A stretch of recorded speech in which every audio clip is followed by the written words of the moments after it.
what do I actually want the other person to do?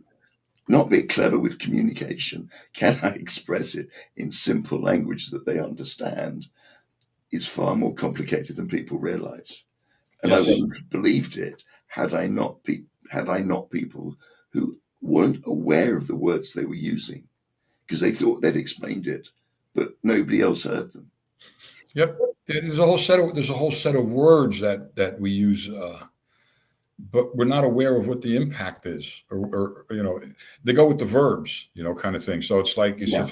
so I want you to X, or you should do X, or you will do X, or it'd be nice if you did X. But all of those things are going to have a different impact on the listener. Very simple. Even the children, if you said to them, listen, I want you to go to bed tonight. I want you to go to bed. It's time to go to bed. I want you to go to bed. And the child will say, well, I want a new bicycle. These kids aren't stupid, They know how to turn things right back around. Well, I'd like for you to do your homework. Okay. Yeah. And I'd like for you to leave me alone. I mean, these kids will start, they do these things. So someone once said to me, well, how do you go around that? I said, it's very simple. Take all of those words away.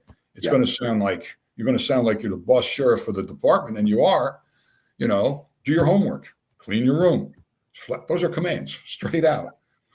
In our own language, when we have computers, if you wanted to, because people say, oh, our brain is like a computer. I'm not so sure about that, but human brains program computers.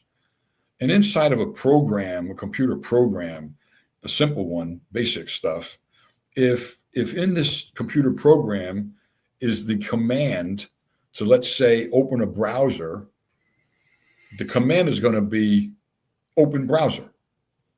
Period. That's it. Not, gee, I think I would like to go on the internet now, so let's think about which browser we want to open up. That's not going to be in a command line. They might have other equations and equation lines, but when it comes down to the actual command of this thing doing what it's supposed to do, is going to be a command, flat out. Now, can you dress it up? Sure. And then people say, well, how much should you dress it up? I said, until you don't get what you want, then turn it into a command. I managed people I worked in corporate. I had to manage people. We're talking hourly folks, the workforce of America, but they're also Teamsters. So did you have to be nice to them? Sometimes.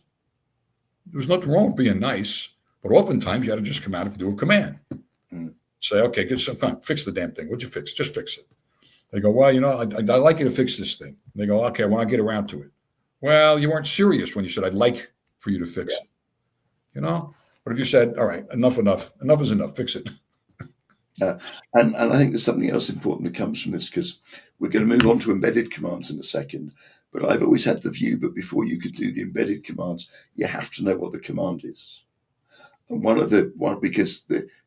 which means you have to know what you want the other person to do and to be able to articulate it very simply and very cleanly. Because a lot of people try to almost weaken the commands, but they haven't got a command to start with, and therefore they weaken it even further. At least they know what you want. You're not playing games. And then you come to embedded commands, and embedded commands where you're almost giving people a choice whether to do it or not.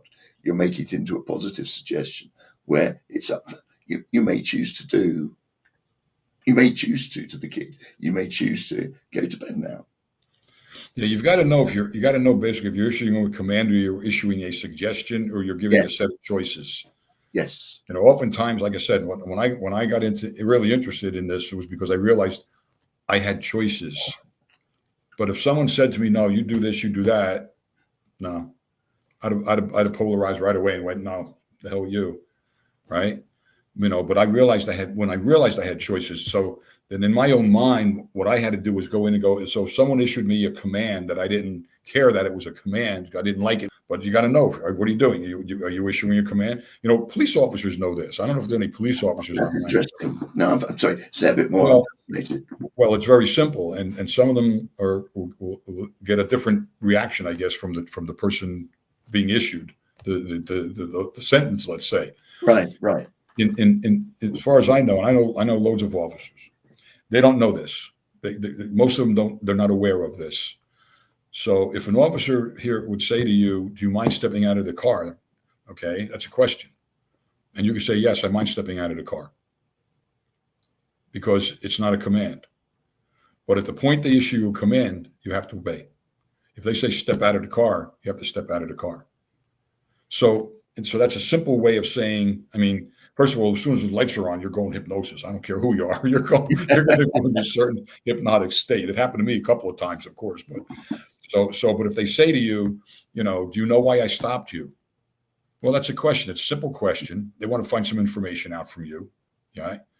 And actually, the craziest thing is, although I'm not suggesting this, you're not required to answer their questions. You could just say, I'm not answering your question. Okay. I don't suggest that, by the way, but I'm going with flat out, the mathematics of it, if you would. Yeah.